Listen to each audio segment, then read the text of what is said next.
Hey everybody, it's Alex once again from the Remote Work Live podcast. And I have one of my podcasting heroes with me today, Pilar Orti. Pilar is a director of Virtual Not Distant. They help managers and teams adapt to a new way of working.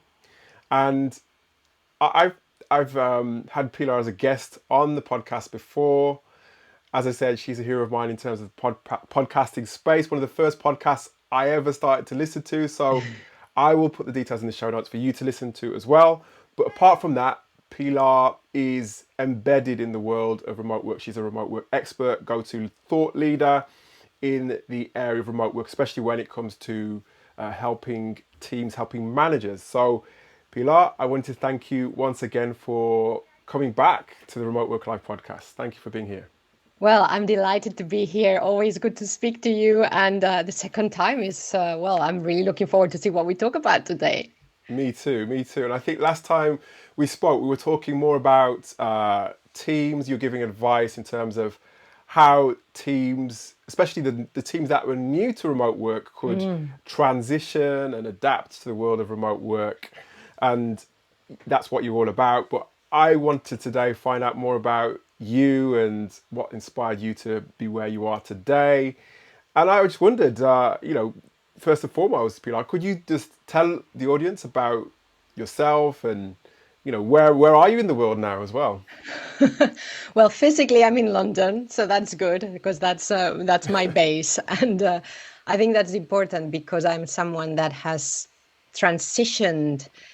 So transition sounds very linear. That still moves in a lot of professional roles and still in different industries, and I am now in flux. I am really wondering. I've taken this year to think about what's next. So I'm still doing a lot of what I've been doing for the last 5 or 6 years and 20 years actually. But now I'm starting to wonder, where am I next? So what I've been doing, my professional life, I trained as an actress, ran a theater company that is like previous life, and worked as a voiceover artist, which I still do some voiceover work.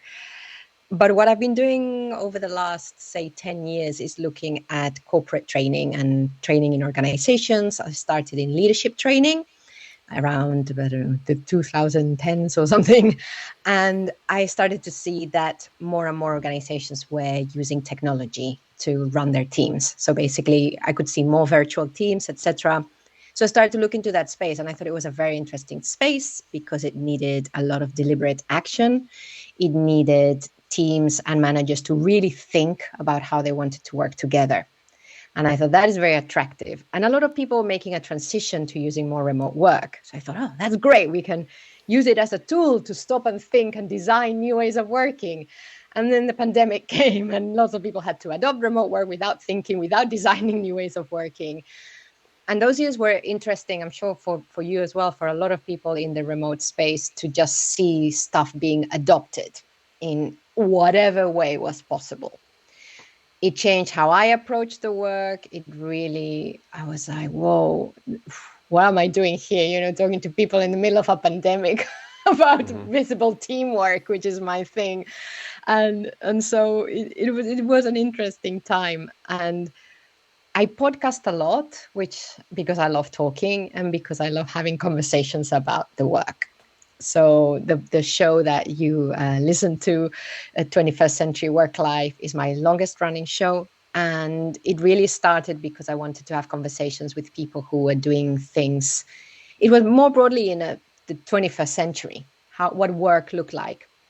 And as I saw that there was more remote work being adopted, I thought, well, actually, yeah, I could fill a whole podcast with just this. So it's been really great. And from that, I also have a podcast now about podcasting. I have a podcast about food with a friend of mine in Spanish. I have a management cafe still running now with a co-host. So podcasting, there's something there that's quite interesting as well. So yeah, Very mixed background, but all over the place. but I mean, I can see all of the different.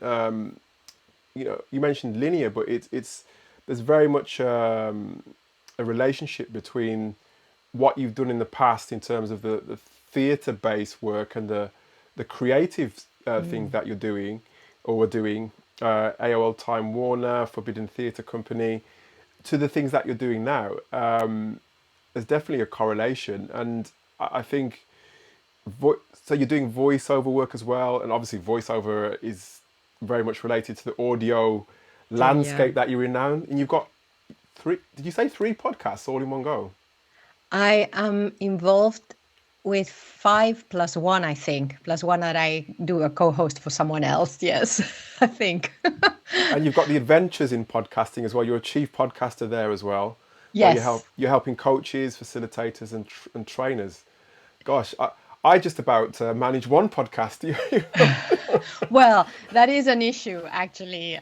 It is. I mean, Adventures in Podcasting, I wanted to turn that into some kind of business, doing exactly what you said, using helping specifically coaches and facilitators, because they still are my peers.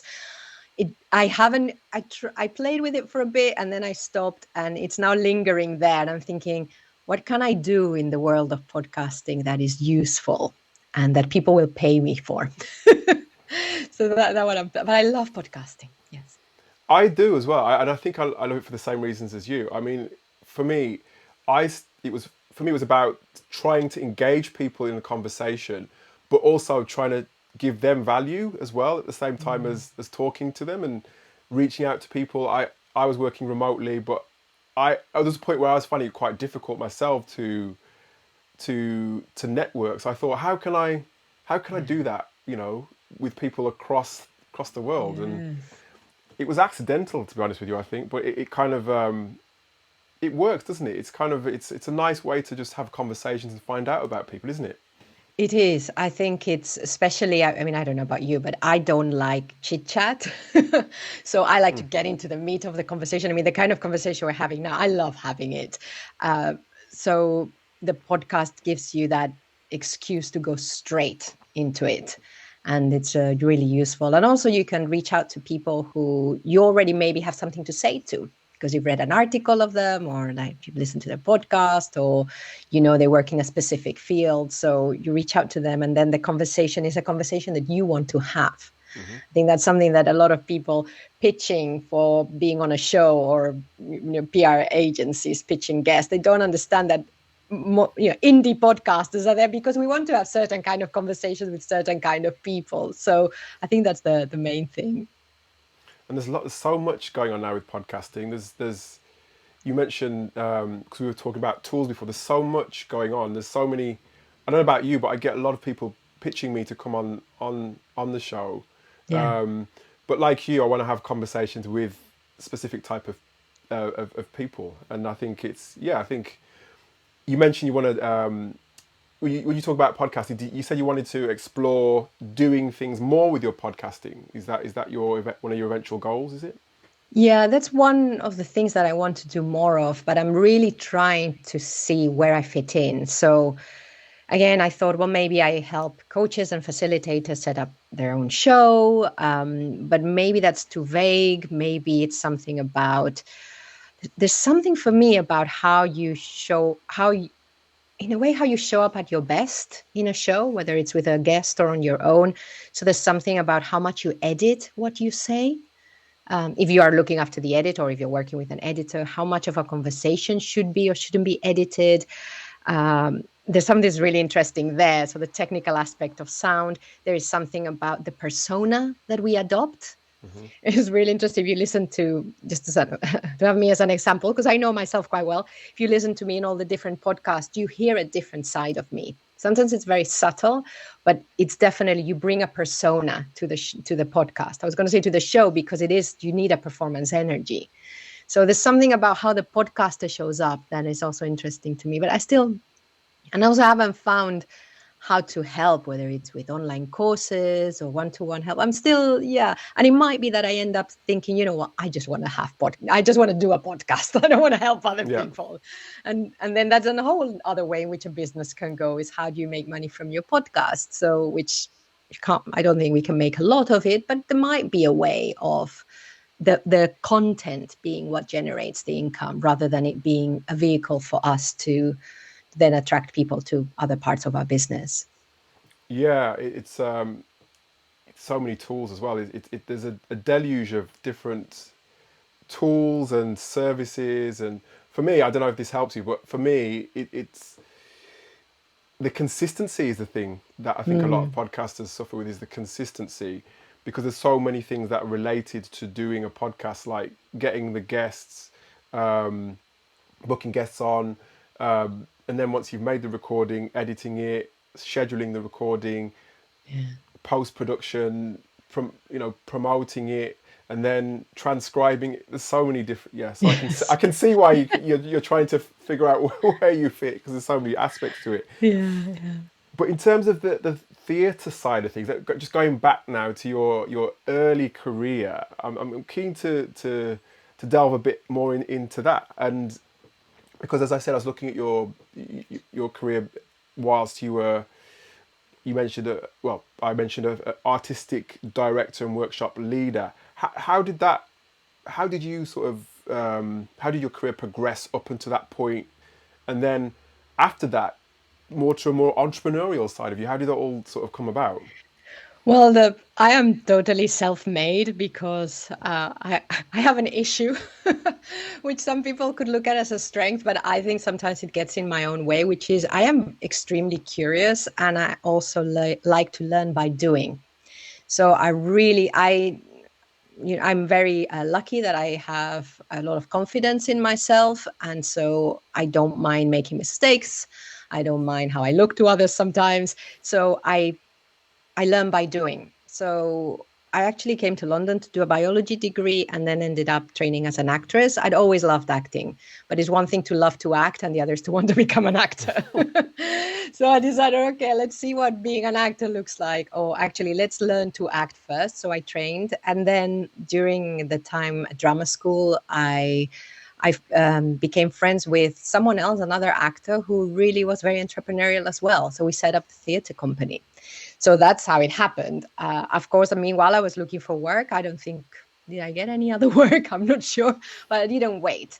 And also there's a whole thing of, I still have an accent when I speak in English, as you see, and I had maybe a little bit less of an accent, but that limits you as an actor, what kind of roles people might think you're suitable for. It just takes longer. I think it's possible to have a good career. But that I thought that might be limiting. So I just wanted to do the roles that I wanted to do. It's the same story as now. I wanted to do the work I wanted to do with the people I wanted to work with in the way that I wanted to do it. And we just learned. And some was really fun and we did some good work. We also did some terrible work at some points. And during that, I learned, I'd always kind of directed, but I learned to direct a bit more. So I'd always been doing my own stuff when I was little as well. I learned to teach through watching my tutors at drama school, through watching directors direct. And I really started to look at what it was like to lead a workshop. So I learned to be a theatre workshop leader as well. Again, and that was just by assisting, trying stuff out. And then I started to train other trainers as well. Also got all the other actors going, you want to learn how to run a workshop. And some people became fabulous teachers within the theatre company. So there was a lot of learning. Again, I've always liked running things, but of course you had to learn how to manage something properly. You had to learn about employment law. So I just learned everything and I had a lot of fun learning. And that's an issue I have. And the moment when I thought, okay, there might be something else I can be doing as well as, was when I went to a conference for theatre companies, and somebody, a guy called Toby Wilshire from Trestle Theatre Company, told us about this training program they had for corporations, where they used masks and theatre exercises to train people in presentation skills, etc. So I started to look into this. I started reading about it. I went on a course for a couple of, quite a nice long course. And then I started doing it. I found people who, I ran one free session for someone. They gave me feedback. Then someone I knew said, hey, come and talk to us. And they liked what I was saying. So I did something. And I just learned that. And you can see like everything. There's something that interests me and I learn it by doing it. And sometimes I crash and sometimes it goes quite well. But if you don't try. You never know, I guess, if you don't try. And Yeah. it seems like it's I don't know. As much as you said at the beginning, your career's got different aspects to it. But it's like I said to me, lots of the things that you've done are related, and Mm. it seems very logical to me. Is that was that deliberate, or is that No. no? Okay. No, it's not deliberate. I didn't. I mean, if you look at what I'm doing now specifically as well, where I'm doing podcasting and what is that else I'm doing? Oh yeah, the training of virtual teams. Uh, these are all relatively new things. When I was going to show my age, but when I started my studying training, it was 1990. So vroom, things have changed so much, and there's no way I could see this.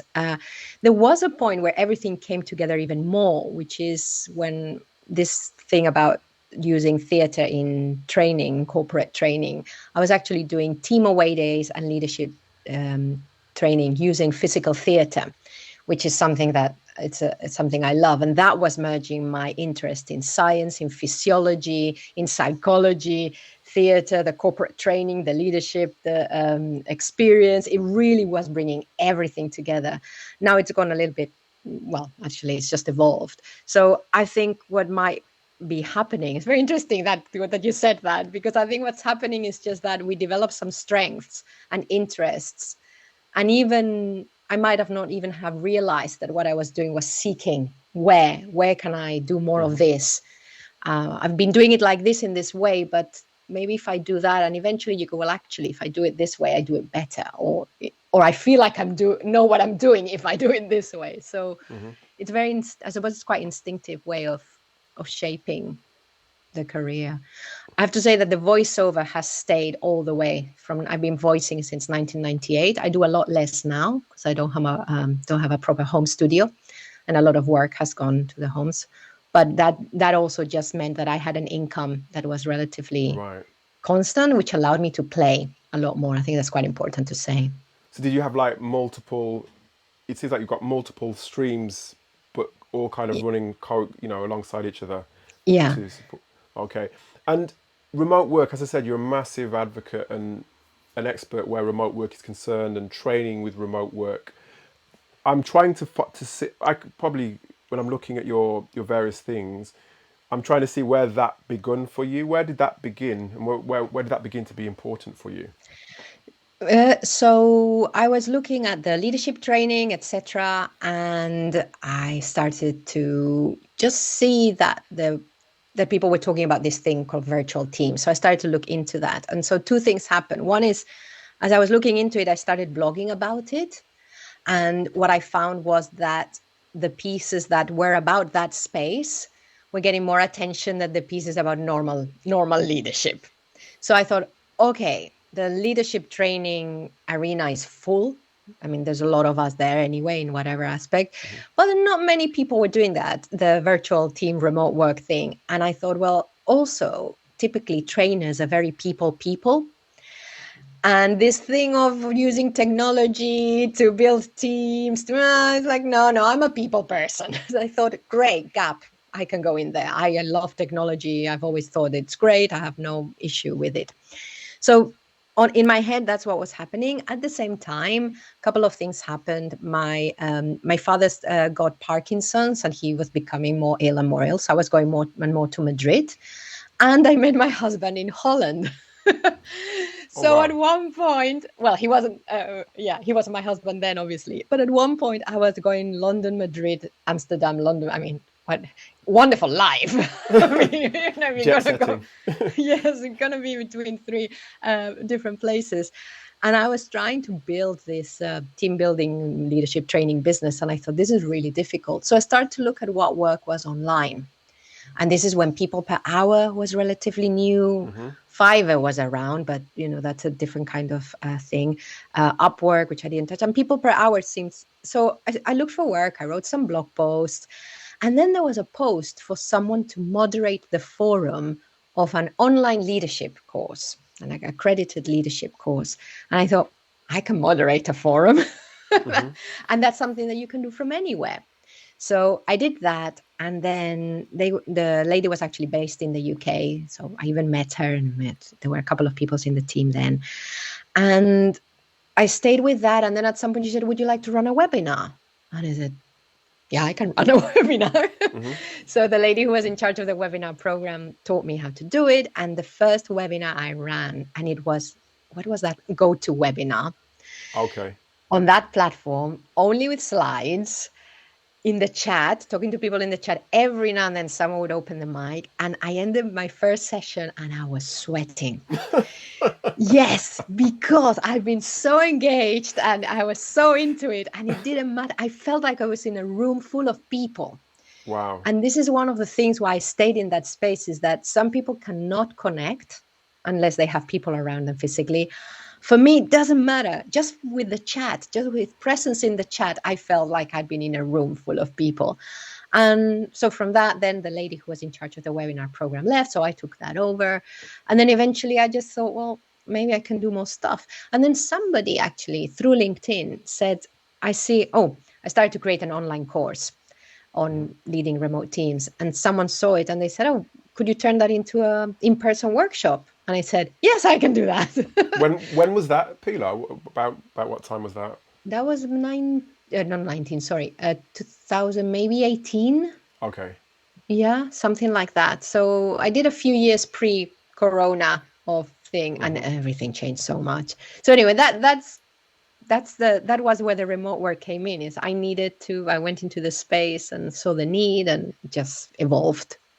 And have you? I mean, there was a period where I went back into the office myself, and yeah, kind of reflected. But has there ever been a time when you've had to do that yourself, or been in a period where you've had to sort of dedicate yourself back into an office environment again? Well, you're gonna laugh. So I've been freelance since for all my career has, as you probably noticed, I've been freelancing because I like to do so many things. The only way of doing that. So I had one time when I used to go into an office. You mentioned AOL Time Warner. I was Yes. helping with some of the audio there for the Spanish feed, the Spanish TCM. And that was, I think it was one day a week or something. And I'd go into the office and the studios there. The other thing is the theatre company had an office. And in fact, I remember sitting with the board of directors. The office was also an issue because we're in London. And I didn't want to didn't want to move to have an office somewhere. But we had an office at a very highly reduced rate in central London. And it was always an issue in the board, in the trustees meetings. It was always an agenda item. What's happening with the office? Because the lease was about to expire or whatever. And at one point I was like, if we don't have an office, we don't have a company. Really? Yeah, Okay. because that's how it was. Yes. That's how it Yes. was. If you didn't have that, you had no other place for people to Yeah. gather.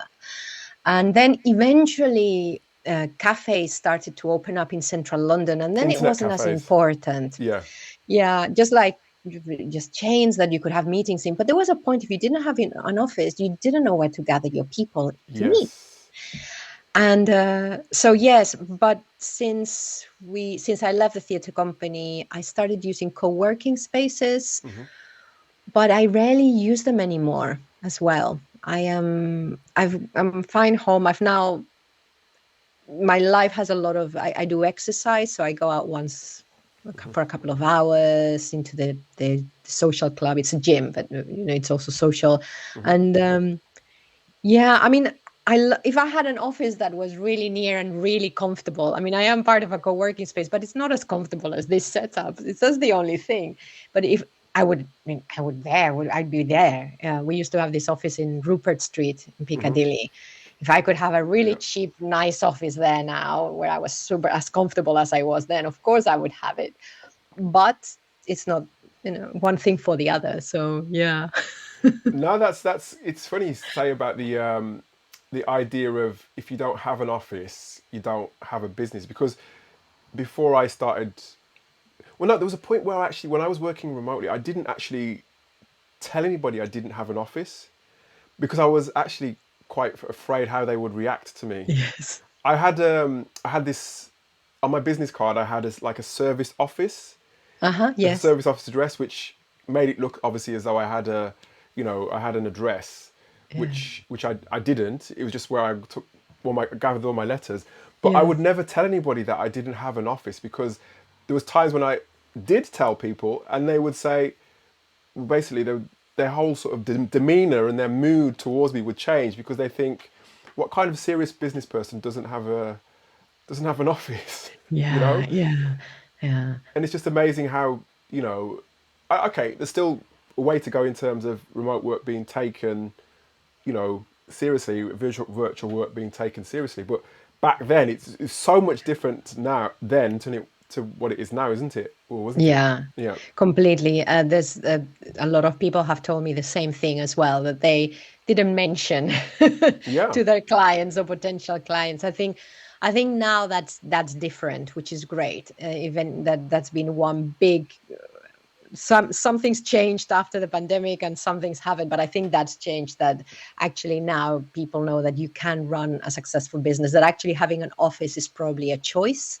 Hmm. uh, and uh, and I'm really happy about that. But then for me it wasn't. It was the place where people gathered, and yeah. So Mm. you're gathering, you say co-working spaces, but again, like me, I've got access to co-working cafes. Well, we're in London, so you can go Yes. anywhere. But I mean, although I go out probably once a week, maybe sometimes twice a week, I'm like you. I love my home setup because it's just like so comfortable. It's like it fits me like a glove, and Yes. I can play my music in the background when I'm doing work, or put my headphones on if I'm trying to focus or whatever it may be. Yeah. You can never make a co-working space as you want it to be, can you? It's kind of it's Yeah. just so yeah. But that's me. That's just me. But no, I wanted to ask you, Pilar, as well. So now you're doing virtual not distance is one of your main things. Tell me, just give us an example of the kind of clients that you're working with. I mean, you don't have to name them, but the kind of Mhm. clients that you're working, the kind of work that you're doing. If you could, that'd be great. Yeah, yeah. So I've ended up, some by choice, just by default, working with traditional organizations that are still trying to make remote work work. I think that was always my client, actually, because I like that. I like being the bridge. I have a part of me which is very traditional work, very traditional worker, and then I have the part that is the let's see what's next around the corner and let's make it up as we go along. But I like that. I've always enjoyed working with the more traditional organizations. Maybe because they're the ones that have a longer way to go. So I feel I can help them a little bit more. So within that, over the last few years, it's been everything from small teams, so very small companies, to intergovernmental organizations, so really large organizations, and some hierarchical, but maybe just because they haven't embraced the transparency that online Hmm. can bring. So not because of anything, but just organizations that are where it takes a long time to do things. This kind of these have seem to have been are my clients. And what's really important, I think, what I've noticed is that I just have to enjoy working with the person I'm working with, so the learning and development or training person. We really have to be on the same wavelength in some level. No, it's not Hmm. that we agree on everything or see the world in exactly the same way, but there's got to be something there where there's such a mutual respect. And I've really seen, like recently, someone invited me to apply for to be on their books, basically, from having come in ad hoc. And I had to go through all this official thing, even though I'd already worked there a couple of times. And my my contact, we did this interview, and you could see that she was asking all the questions to make me shine and stuff like that. And it's really nice. For me, it's very Hmm. important to eventually see the client as a collaborator. um, some of the jobs I've done, that hasn't happened, and it's been like, well, we just didn't we just saw the world in such different ways that Right. they didn't work. And then the kind of things I do, well, I think I'm in the end, I'm just doing training. There was a time I wanted to do more consultancy, but in the end, what I'm seeing, and I'm not quite sure what I think about this, is that most organizations want you to come and do one session about something, and then that's it. And I always wonder, is that enough? Hmm. How much can I do in 2 hours? Yes, and the truth is that you can do a lot in 2 hours. Sometimes you might just touch one or two people and the light bulb goes off for them and that's enough.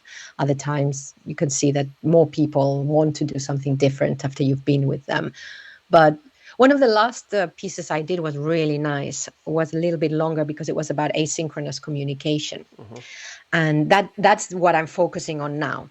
Because I don't know if you've noticed in the remote space, everyone was doing remote, and now we're all going, oh, okay, remote is huge. There's so many So, areas, yeah. yeah, now that it really exploded, some people are doing well-being, a lot of us are doing asynchronous because that's the piece that's missing now in remote collaboration for most people. So we were doing, and the client wanted me to come and do a webinar. So very traditional again, but with cameras on this time. And because that's how she thought it would land better and what people could do. Right. So what we did do was set up a space where they could discuss some stuff ahead of time, like in Teams. My colleague and I, who I was running it with, recorded a little piece just to introduce asynchronous communication. So nobody turned up at the webinar. We had to start right from the beginning. What is asynchronous communication? So we did that, and then we created a guide to go with the webinar so that people could continue asynchronously. They might still be in that team space. I don't know what's going on, but that's a much more satisfying piece of work because it's got a little bit more of a chance of making a difference. So, yeah. Yeah, it's important. And I think what I'm seeing a lot is, there's more discussions around asynchronous work, but there's still, I don't know if you're feeling this as well in terms of the online stuff. I don't know if this is a reflection of how the real world is, but there's still a lot of conversations around mainly castigating remote work. There's lots of people who are still not quite there. Obviously, there's lots in the news about bosses saying that workers should come back into the office. And are you getting sort of an impression of remote work? There's still people perhaps not taking it, as seriously as it might be taken. So I don't know the number of the episode, but the episode that's coming out on the 4 and 7, 11th of May, I discuss a lot of this with Maya in the 21st Century Work Life, because this is happening now. And there's a lot of stuff happening, which is people are still working out what is good for them, what is good for the organization. A lot of the people who are making the decisions of how remote we can be, or their hybrid setup, or whether remote work is even allowed now, are people who haven't been in that world. Yes. If you think about what their version of remote work was, it was probably madly being in meetings all day trying to rescue the business, or trying to see what do we do. So a lot of the experience of the people making the decisions is not a good version of online collaboration and remote work. So that's something we need to bear in mind. It's a shame, but it's happening, and we'll see where it all lands.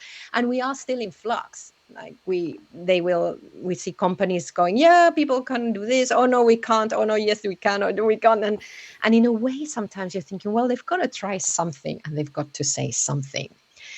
What I think is a shame, and interestingly, we just go back to, I think it was October 2020. I did a panel thing with an organization in Spain, and they said, what do you think is going to happen how are we going to come out of the pandemic regarding remote work? And I said, well, we're going to see companies that are office first. Probably didn't use that term, but I said people who say everyone in the office. At the other end of the spectrum, we'll continue to have fully distributed companies. And then you have a whole thing in the middle. And the important thing about this that is different to before the pandemic is that now people might have a choice. Not everyone has a choice of where they work, because not everyone is that fortunate or how they work. But the people who have a choice will look for that. And if you're someone who wants to go into the office 5 days a week and you want a culture where that is important, hopefully you'll have places to go to. And if you want the opposite, hopefully there is that choice. So my hope is that, JP Morgan has said all the managers need to be in the office because this and that. Well, let's see what JP Morgan is in 10 years' time. And maybe it does really well, but everyone there has a certain way of working. The other thing I think we need to bear in mind is the reasons that people are giving are sometimes not great. I just wish they said, look, we can't make it work. Like I think it was one of the Google guys said, I don't know how you train managers to be remote. Great, that's what we need. We just need more transparency of, Yes. look, we just think this is not working for us for these reasons, but not because you can't do collaboration, not because you can't do productivity. It's like, we know you can do all of that. It's just, look, we haven't figured it out, and we've decided that instead of trying to figure it out, we need to get on with the business. We need to continue doing this. We need to continue that. And we don't have time to explore that. So we're just going back to how it was. Okay, it's a shame, but hey ho. So I don't mind organizations saying we don't want people to work remotely, but don't say it's because remote work doesn't work. Yes, yeah, 100% agree. And that's, I think, probably a lack of acceptance that, the future is, there's a, there's a, what's the word, sort of like a spectrum of Yes. different ways of working. And like you said, I mean, well, like you were inferring, is that there's not an acceptance that some people prefer to work this way, and there's other people on this spectrum that prefer to work that way. And yeah, it's something that's it's difficult. It's very difficult because I think even the idea of hybrid work to me is quite difficult. There's a challenge where hybrid work is concerned, and I can see because when I interviewed Nick Francis a few years ago, obviously Nick Francis, remote first CEO, and I was thinking back then when I first spoke to him when he said to me, because obviously his theory and his ethic is around remote first being the best way for his company to work. And if you've got a blend of sort of like remote and hybrid, that's where it becomes even more challenging to keep people on board with the culture, career development, all those different things. And it was only when I started to sort of really think about how many different things that hybrid managers have to do in order to keep their team engaged that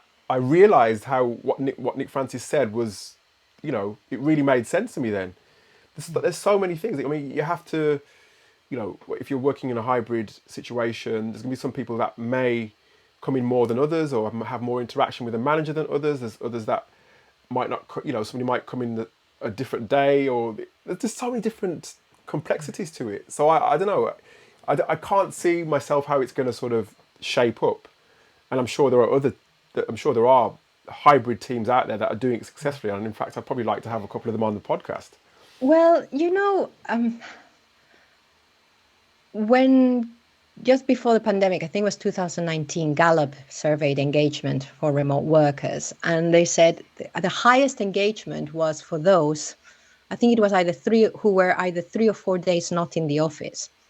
So already before then, remote actually didn't mean that a whole team was away from the office. And it didn't even mean that one person was 100% of the time away from the office. Remote then also meant that sometimes people were working not in the office. Mm-hmm. But because that was probably not that widespread, then it was just remote. So I think that hybrid already existed before, but we didn't call it that way. The other thing is that hybrid is very difficult. And one, as I'm hearing you speak, it just needs a lot more coordination and deliberate communication than remote only or office only. So people have to work a lot harder. And I'm not sure that everyone really wants to do that. And the other thing is what we're going to see as well, and this might not be very popular, I don't say this often, is that people who want to work, because there are a lot of employees who want to work in a hybrid way. Mm-hmm. It's not just organizations saying we want to see people in the office. People are saying what I want is to work a couple of days from home or 3 days from home, and I want the office. However, that means that the employers have to keep those offices ready. Mm-hmm. And not just ready, they have to be the kind of place that people, when they come in, feel welcome, blah, blah, blah. So I think at some point, and this is already happening actually, there's going to be not just forced going into the office from people who want to use those buildings, but there's going to be forced working from home from organizations that say, you know what, doesn't make any sense. So I'm sorry if you want to come into the office 2 days a week because you want to leave the house. We don't have an office for you anymore. Wow. Yeah. so that, and that, of course, why would you? Why Yeah. would you? Yeah. But again, this is, I mean, the situation we're in about it, Alex, if you think about it, is really weird, because if you have the same job, I mean, I'm not employed, so, but if you had the same job in 2019 as you have now, you might not have signed up for the conditions in which you are now. You didn't sign up for that. So there's going to be a time when now people need to at some point know how their work life is going to continue with regards to that organization, so that they can make hopefully a choice about whether they continue or not. But at the moment, and this is why it's so difficult, is people are like, I didn't sign up for this. I didn't sign up to work from home all the time, from people who were going Yes. to the office. And people who have to go to the office all the time are like, I didn't sign up for a workplace that didn't listen to what had been going on for the last 3 years. Yeah. So there's, I Lots of did a session. complexities. Yeah, I did a session on the psychological contract for a client, because this is what's happening, is everyone's unspoken contracts and what we expected from each other and from our employers have been broken. And we need to talk about it, because expectations we had before might not be the same. And anyway, it's a huge, that's why it's so fascinating for It is those of us fascinating. outside.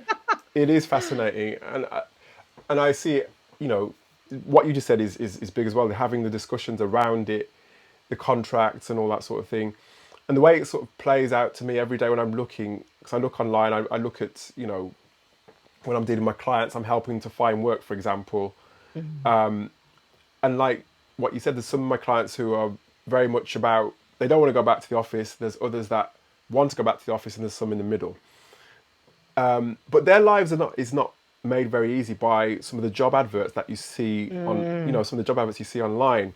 I mean, LinkedIn is just one example where you got some companies saying, you know, remote friendly or remote first, or fully remote, 100% remote, all remote, open to remote.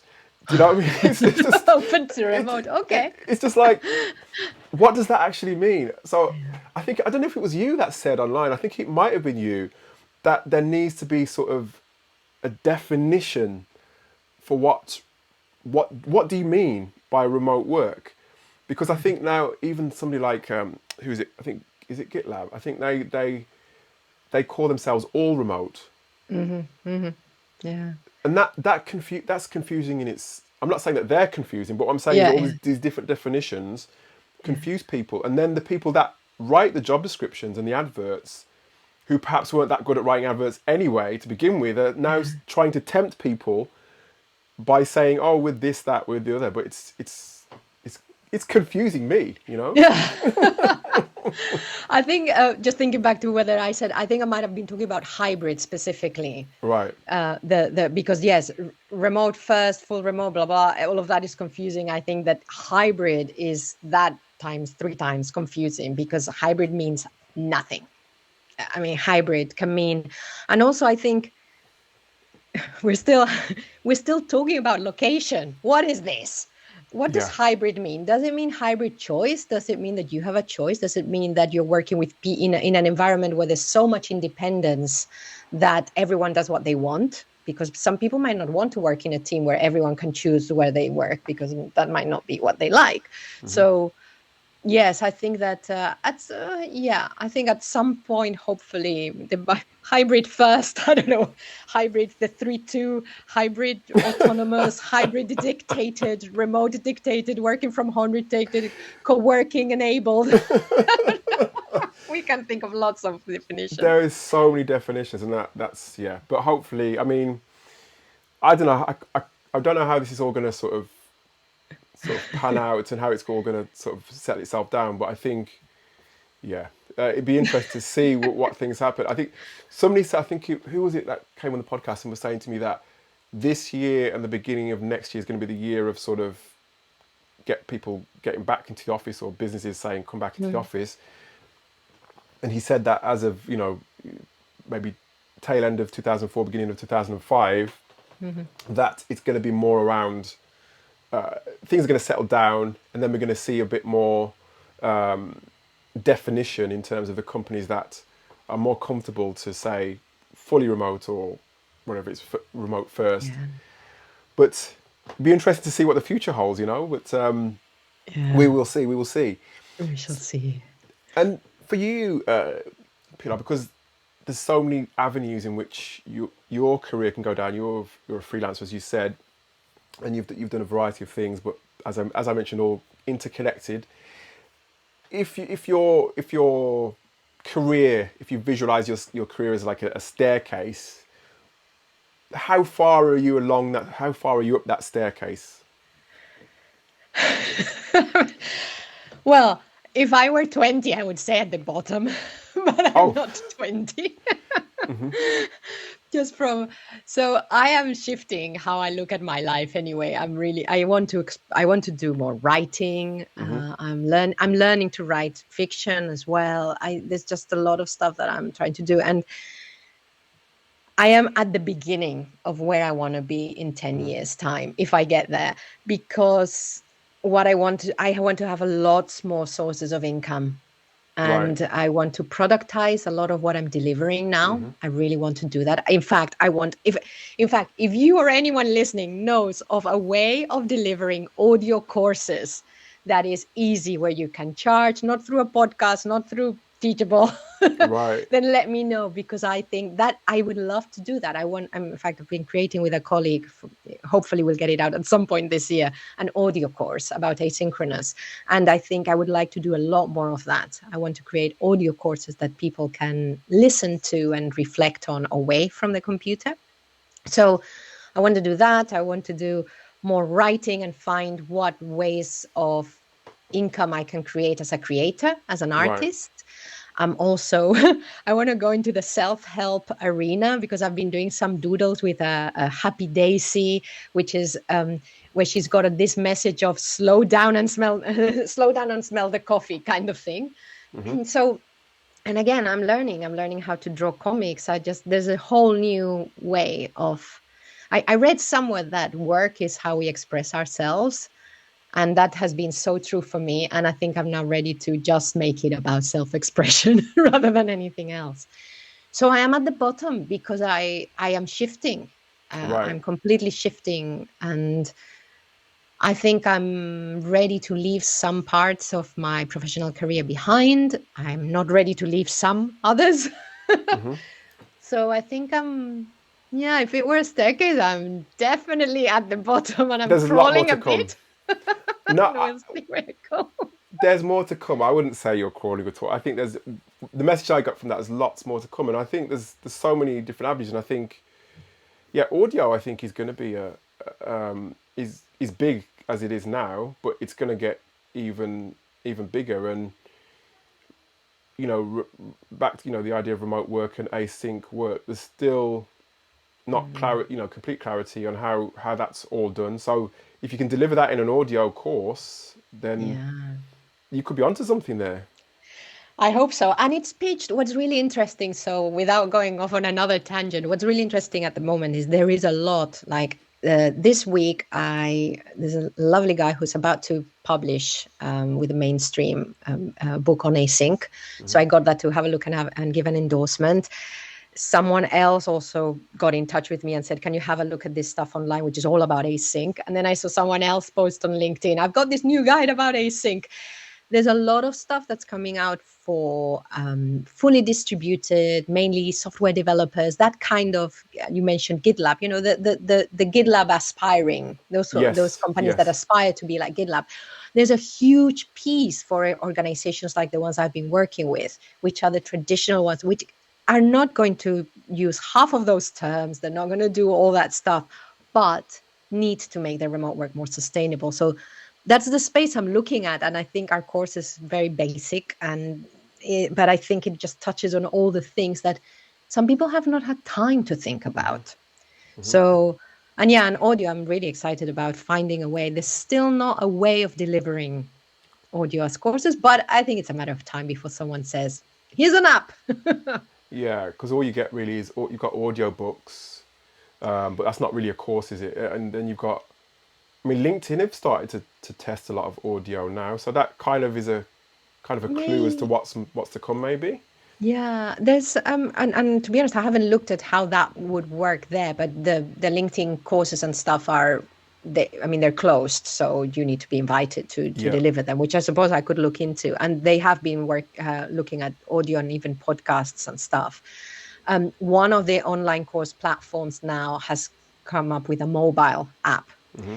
That might be the solution, because then you can have your PDFs in there as well for reference, and there might even be a community feature in it. Mm-hmm. But you don't need to feel it can be okay delivering audio through that. So maybe that's the answer. But I agree with you that audio became very big, has become really big over the last 5 years, and I think we're going to see more. So yeah.